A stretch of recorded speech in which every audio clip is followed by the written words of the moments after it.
Nih, dah. Assalamualaikum warahmatullahi wabarakatuh. Waalaikumsalam warahmatullahi wabarakatuh.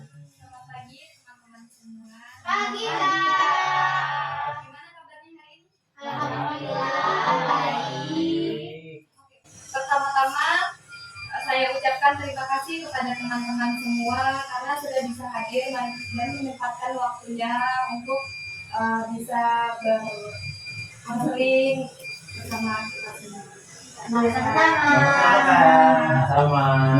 Nah, sebelum sesi konseling kelompok dimulai, alangkah baiknya kita bersama-sama membaca doa terlebih dahulu.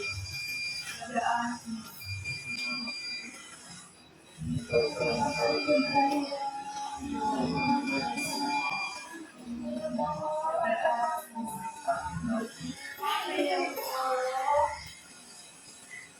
Nah, sebelum kita lanjut, alangkah baiknya kita saling memperkenalkan diri terlebih dahulu. Takut masih ada yang belum kenal atau lupa, seperti pepatah yang mengatakan tak kenal maka tak sayang. Saya akan memulai perkenalan ini terlebih dahulu. Perkenalkan, nama saya Fenty, saya dari BKPI semester 4.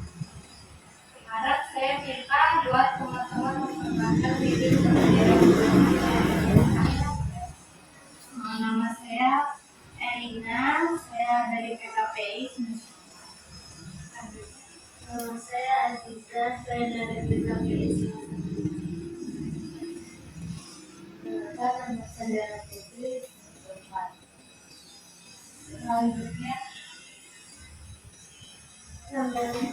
nama saya Resi, saya mahasiswa PKPI di Sintang. Saya Fadil dari mahasiswa BKPI UIN 4. Selanjutnya, Nama saya Ali dari BKPI semester 4 kelas I. baik teman-teman semua, di sini kita akan melakukan sesi konseling kelompok seperti yang kakak bilang tadi ya. Sebelum itu kakak mau tanya dulu nih, kira-kira kalian semua sebelumnya sudah pernah mengikuti sesi konseling? Sudah. Sudah ya. Jadi jika kalian sudah tahu, tapi di sini kakak akan mempertegas kembali bahwa konseling kelompok adalah konseling kelompok sesuatu bentuk layanan atau bantuan yang diberikan oleh konselor kepada individu yang membutuhkan menyelesaikan masalah yang sedang dihadapi, yang dilaksanakan dalam ke depan dengan mengabaikan fungsi saling percaya, saling pengertian, saling menerima, dengan saling mendukung. Nah, di dalam sesi konseling itu terdapat 3 asas. Yang pertama, asas kerahasiaan, di mana saya akan menjaga rahasia-rahasia kalian semua dan tidak akan saya bocorkan ke orang lain. Dan kemudian yang kedua ada asas keterbukaan, di mana teman-teman semua tuh bisa bercerita kepada saya tanpa rasa takut, dan seperti asas yang pertama tadi, saya tidak akan membocorkan rahasia-rahasia kalian. Kemudian untuk asas yang ketiga itu asas kesukarelaan, di mana kalian datang ke sini dengan tidak ada paksaan. Apakah kalian ada yang dipaksa? Tidak. Tidak kok, Pak. Baiklah. Sesi konseling kelompok ini akan berlangsung selama 30 sampai 40 menit. Tujuannya adalah tidak lain untuk mengkaji permasalahan yang dihadapi oleh kalian semua, untuk nantinya mencari jalan keluar bersama. Nah, karena itu kakak ingin teman-teman semua bisa mengungkapkan permasalahan yang kalian alami, baik di kampus maupun di luar kampus. Santai aja, nggak usah tegang. Kakak pasti jaga rahasia kalian. Baik, dari sebelah saya boleh mengungkapkan apa permasalahannya, Pak? Jadi saya mempunyai masalah kurang percaya diri Kak. Untuk selanjutnya, Saya itu ini Kak, susah bersosialisasi di masyarakat. Kayak mau bersosialisasinya itu malu. oke. Untuk kata selanjutnya, Saya sudah sering mengelola emosi saya Kak. Itu mudah emosi. yang selanjutnya, Saya suka lambat bangun Kak, suka kesiangan. baik. Untuk kakaknya, Kalau saya suka bermain game sampai dengan lupa dengan kewajiban saya sebagai mahasiswa. untuk kakaknya, Kalau saya untuk akhir-akhir ini permasalahan saya kalau tidur tuh suka ngigo gitu. itu jadi permasalahan siapa nih yang mau kita bahas? Mbak Zita ya sepertinya kalau dari masalahnya Adijah atau Kalau Oke, baik. Kalau begitu, mari kita bahas bersama mengenai permasalahannya Kak Aziza. Boleh diceritakan?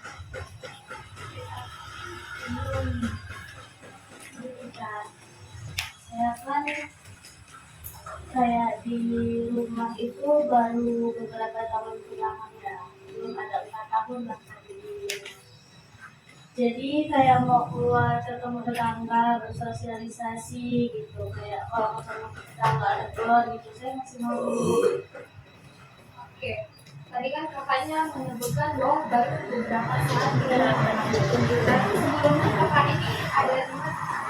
Sebelumnya saya Itu kayak di pesantren, sekolah, atau apa?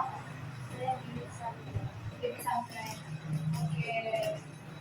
Kalau untuk di pesantren itu biasanya kalau satu kamar itu sendiri-sendiri apa bareng sama yang lainnya? Satu kamar itu di Campur. Banyak gitu. enggak sih, satu kamar 12 orang. Banyak kan? Nah untuk kalau kakak sendiri kalau pas lagi kan tadi kan susah banget buat bersosialisasi antar tetangga, sosial berarti ya. Nah kalau yang di pondoknya sendiri kakaknya lebih kayak sosialisasi sama teman satu kamar aja, apa ada teman di luar kamar juga? Kalau di pondok teman luar kamar juga, Teman luar kamar sendiri. tapi nggak terlalu dekat. Tapi ada juga teman dekatnya. Kalau untuk di rumah itu kan baru beberapa saat ini. Nah untuk beberapa saat ini itu misalnya kayak ada tetangga gitu kan. Nah kalau untuk tetangga itu kan sih, ya yang dari kalau boleh tahu susah bersosialisasinya itu seperti apa sih kalau di rumah? Saya itu kayak kalau di rumah kalau ada tetangga yang punya acara hajatan gitu kan kadang suka disuruh bantu-bantu gitu sama orang tua, ikut ya bantu-bantu gitu. Terus saya bilang nggak mau lah, malu, rame gitu, nggak kenal juga, terus isinya ibu-ibu semua, nggak mau lah gitu. Terus ada temen juga yang ngajak ikutin dia jadi panitia pernikahan gitu kan gitu. Terus suka ini aku jawabnya nggak mau lah, malu, terus nggak kenal juga, nggak enak kan kalau nggak kenal gitu. Karena juga disuruh, Mbak nanti kamu ini ya, nanti anak aku nikahan, kamu yang horinya ya gitu. Terus aku bilang nggak mau lah, malu gitu, karena emang nggak biasa berinteraksi sama masyarakat situ kan, sekitar situ. Karena nggak kenal sama muda-mudinya juga, jadi aku bilang kayak malu gitu. Jadinya nggak berinteraksi. Oke, untuk tempat-tempat yang di sekitaran rumah itu lebih kayak mana sifatnya, dia lebih kayak merangkul orang yang kayak banyak nih malu gitu kan kalau biasa kumpul. Nah teman-teman tuh biasanya kayak datang ke rumahnya ya biar nggak malu, kita datang yuk ke rumahnya, kita ajak datang bareng gitu, kayak gitu nggak sih kalau misalnya? Enggak sih kalau yang dari rumah, ini emang suka ngajak kayak yuk main yuk gitu, ya kumpul di rumah sini yuk, ya kenapa ikut karena Ya itu itu ngajaknya lewat online apa dalam jadi di sana itu nggak ada temen yang benar-benar asyik gitu. Kalau untuk tetangganya sendiri gimana sih untuk kayak ibu-ibu atau bapak-bapaknya tadi kan kita bahas tentang anak muda. Nah kalau sekarang kayak sama orang tua di sana tetangga sekeliling kamu itu seperti apa sih? Kalau tetangga di sekitar rumah baik-baik sih Kak. Nggak ada yang suka ngomongin sama tetangga gitu. Baik sih kalau ketemu juga. Kadang kalau wah anaknya ini sekarang udah berani keluar ya. Oh udah ini mau keluar gitu. Kadang bercanda. Oke. Jadi kan tetangganya tuh udah baik ya kayak udah support kayak kakaknya keluar terus disapa gitu kan. Terus apalagi yang kakak lakuin buat keluar dari rumah itu? Karena nggak kenal sama kita kayak cuma kenal sama beberapa orang aja. Baik kalau gitu menurut kalau gitu saya ingin mendengarkan apa pendapat dari teman-teman saya. Boleh dimulai dari Mbak Ensi. Oke, mungkin dari yang sudah Mbak Reski ceritakan tadi, mungkin Mbak Reski bisa mencoba buat ikut kegiatan-kegiatan di masyarakat, yaitu seperti pengajian bareng ibu-ibu, dan mungkin juga Mbak Reski bisa bersosialisasi dengan kerabat yang sebaya dengan Mbak Reski, maksudnya seumuran gitu. Mungkin Mbak Reski bisa ini berteman dengan mereka. Jadi itu yang bisa saya sampaikan. Oke untuk Asmaniti Bu. Boleh sih.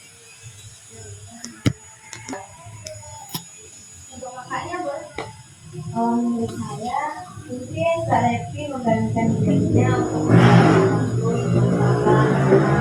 masalah bersama ya obrolan masalah kecil-kecilan itu lah, walaupun itu seberapa basa-basi nggak penting. Boleh untuk kakak Asmaniti. Kalau dari saya kesadaran diri dari Mbak Revinya sih yang ditemuin. Soalnya kan apalagi tetangganya tadi saya dengar ceritanya tetangganya udah merespon dia dengan baik. Udah nggak seharusnya dia merasa minder lagi, apalagi udah seharusnya dia sebagai anak muda yang ada di lingkungan dia, udah seharusnya dia bisa lebih banyak berinteraksi sama orang-orang di sana. Boleh untuk kakaknya.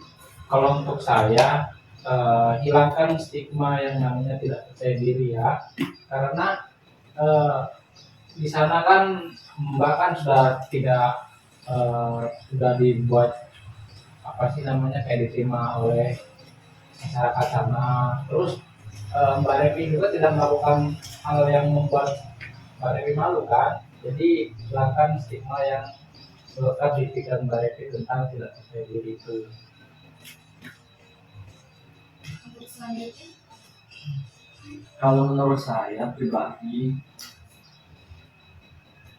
lakukan dalam hal kecil sepertinya contoh menyapa, terus ada tetangga kita tuh disapa dulu, sapa salam gitu. Yang coba hal-hal sedikit demi sedikit, nanti kan lama-lama tumbuh rasa respect gitu antara Mbak Aziza sama tetangganya itu loh. Nah jadi kan ada rasa udah mulai berani tuh kan ke depannya gitu ya. Nah, dari sekian pendapat yang dimana ungkapannya tadi, apakah sudah? Nah, dari sekian pendapat, Kita videonya terlalu bawah tahu, kelihatan ya. dari tadi dulu gitu, Hai. terlanjur. Masih di bawah. Nah, dari sekian pendapat yang udah diungkapkan dari teman-teman, apakah Mbak mbaknya tadi sudah mendapat apa yang harus dilakukan ke depan. Sudah, saya akan memulai mencoba untuk berbaur ke tetangga atau ke masyarakat, mulai mencoba ikut-ikut kajian malam atau kajian sore, terus ikut bersosialisasi dengan teman-teman sebaya.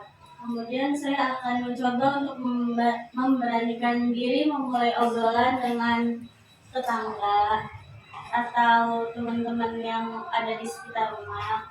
Terus saya akan mencoba untuk menimbulkan kesadaran diri dari diri sendiri bahwa kalau nggak bersosialisasi itu dampaknya besar banget ke saya. Jadi saya akan mencoba untuk bersosialisasi, terus menghilangkan stigma yang ada di pikiran bahwa kalau saya itu nggak percaya diri. Terus saya akan mencoba untuk seenggaknya kalau ketemu tetangga, saya akan mencoba mulai menyapa, mulai mengucapkan salam atau ya sapaan-sapaan ringan. Ya, jika mbaknya belum berani menyapa, minimal kayak ketemu sama tetangganya nih pas-pasan di jalan, nggak harus menyapa juga, nggak apa-apa misalnya belum berani. Tapi kayak kita modalkan senyum aja kayak itu aja, itu udah cukup bagus loh buat memulakan kalau kita bisa bersosialisasi.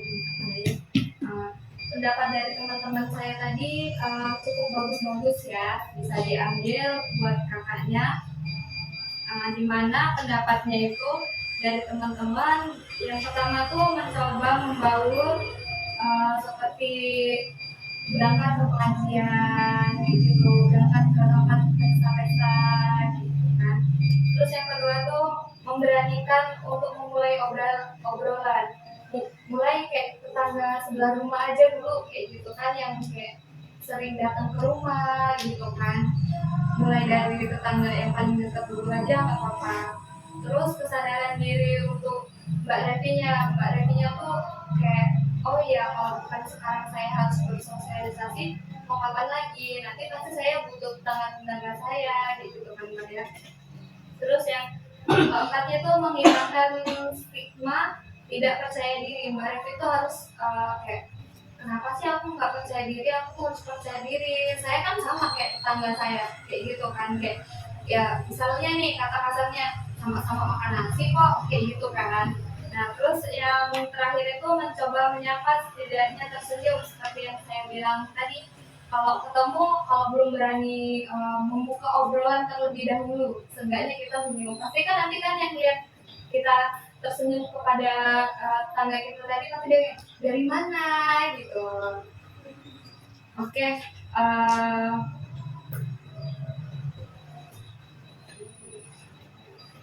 oke, sekian konseling kelompok dari kita. Jika ada kesalahan, saya mohon maaf. Dan untuk Mbak Revinya, jika ada permasalahan yang lain, boleh datang kembali, kita atur jadwal. Terus buat teman-teman yang lain, jangan sungkan-sungkan untuk menceritakan permasalahannya kepada saya, karena insya Allah saya akan membantu. Sekian dari saya akhiri. Wassalamualaikum warahmatullahi wabarakatuh. Waalaikumsalam warahmatullahi wabarakatuh.